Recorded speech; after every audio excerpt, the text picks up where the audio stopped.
Oh, Culture Matters podcast. I'm excited to talk to you today. Another culture content. Follow me, Jay Doran underscore the culture man. Topics on business, culture, leadership, life, and so on.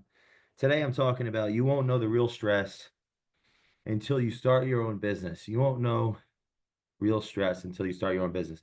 I think a title like that is creates a narrative that I deeply have a disagreement with.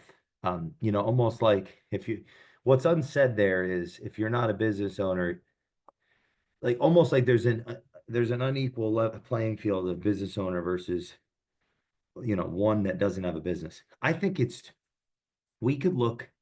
That's like saying Kim Jong-un is under more stress than the people that have to sit in their homes with no water, food, or limited access to food, water, social um, or yeah, individual meaning and stare at his stupid, ridiculous portrait and worship him like a god. And if they try to leave the culture, the company, they get killed or their family gets killed. The point I'm trying to make here is that, you know, there's no glory in entrepreneurs are not better than the people that serve them. None of us want to work for a tyrant. Let's stop acting like tyrants by buying into narratives that elevate entrepreneurs above non-entrepreneurs. Um, so like a title like you won't know real stress until you start your own business. Yeah, okay. There's different, it's a different stress. There are sacrifices that are made that where the business is going to eat us, unlike a job. But this is the thing. There are plenty of people that get eaten by their jobs too. The really successful executives that work just as much, just as hard, if not harder than many of their bosses that own the companies that and they're compensated accordingly for that. Then so they're eaten in a way where they might have meaning in their work. They might have meaning in their work, but and they're being compensated in proportion to that. So let's hope that their family has the resources and the resources. So yeah, the family, so the executive that's all in on a company and they're being eaten too, and they're being compensated in the short term like a bond, fixed rate but very high bond, and their family is benefiting if they have, or their interpersonal life is benefiting from a economic standpoint, from a social standpoint, the options that they have from a lit like an access to credit, an access to home ownership, an access to cars and vacations and experiences is high. The sacrifice on their part is also high on their individual level. They might even be able to fully appreciate all of those things. Then you have the employee who's and I think this is what this kind of speaks to, who's they're not being led in a way by their organization where they're disengaged, they feel disempowered, unheard, they lack meaning. So they're swinging between pain and boredom at work, like Schopenhauer. Life is like a pendulum that swings between pain and boredom. Something is not right in their life and the company. Like it's who whose fault is it? Well, at one degree, as an individual, they have a responsibility to get their life in order.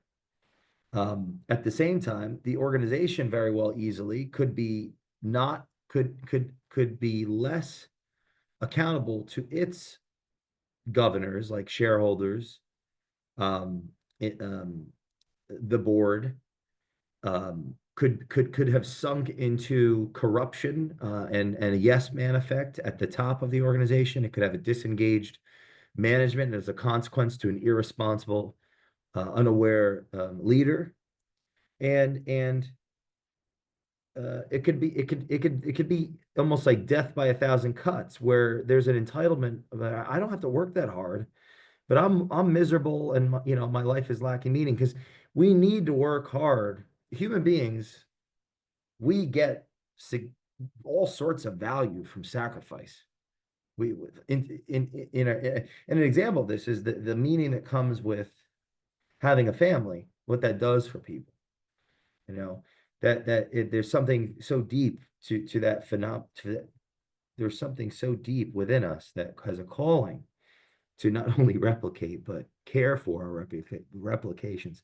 I'm saying that like such a naturalist. It's almost sad to hear myself talk around that, having not experienced it, right? Just psychologizing it. But I guess this topic is about, the idea of how stressful it is to start a business. Absolutely it is. But I really want to address that idea. There's this unspoken idea in our culture that the employer is better than the employee. That, at least that's, I hear that, what's unsaid so much. Or like there should be this great admiration for the entrepreneur. I think there should be an equal admiration for someone that's willing to seek employment, hold employment, excel in employment, um, and not make their whole life about a business, their business, their, because the founder, the entrepreneur, this business, it's my identity. If I'm speaking for myself, and it can very well easily just be my identity, my whole life, everything that is me. And there's this imbalance to it that is not healthy, is not something admirable, is not something everyone, would sign up for or should sign up for. If you play that out enough, not everybody is going to be, the world's going to fall apart if everyone who becomes the entrepreneur at least at this juncture in society. So, um, yeah, is it hard to empathize what the entrepreneur goes through if one has never been an entrepreneur? Well, of course. Just like it's hard for an entrepreneur. Many entrepreneurs have never been employees. It'd be hard for them to empathize and understand what it's like to work for themselves if they've never been on the other side of it.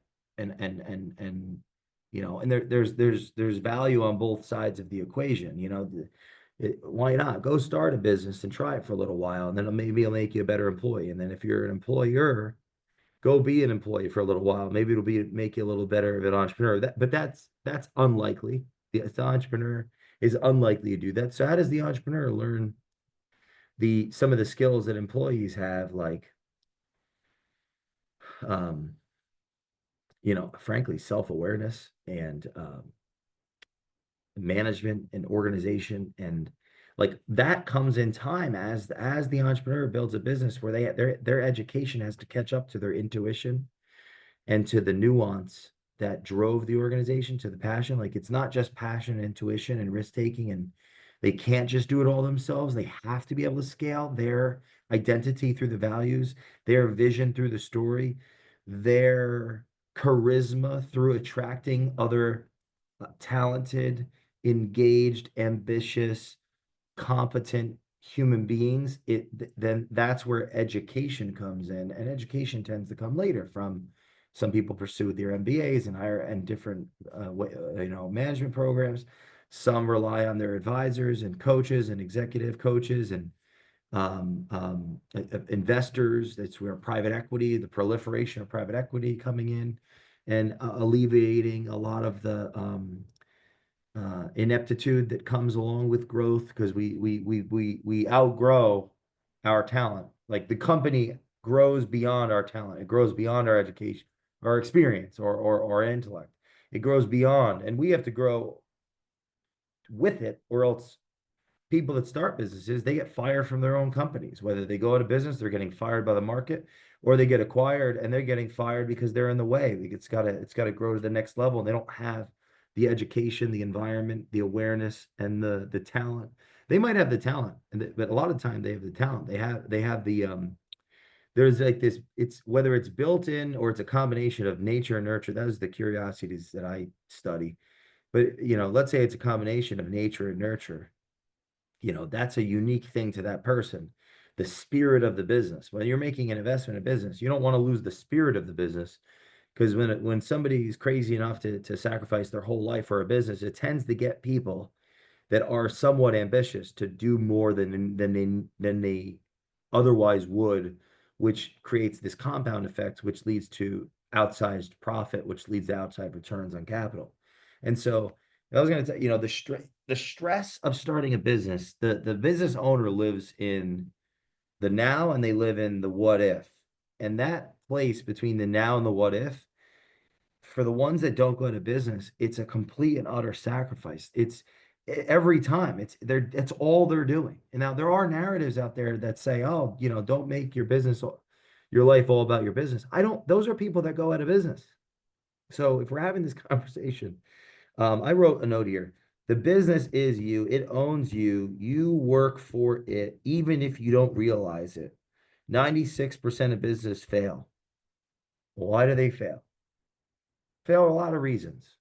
The last thing you want to do is not give it your all, because then you definitely didn't leave it all on the table. And the businesses that make it, they have two qualities. One, they're committed and like they're all in. And two, they never give up. Like, so they're all in and then they never give up. They are all in. It's all in. And then they never give up. And that's a hedge. Like everything else comes after that. They're all in and they never give up. So follow me at Jay Doran _ the Culture Man on Instagram. Please leave us a review on the Culture Matters podcast.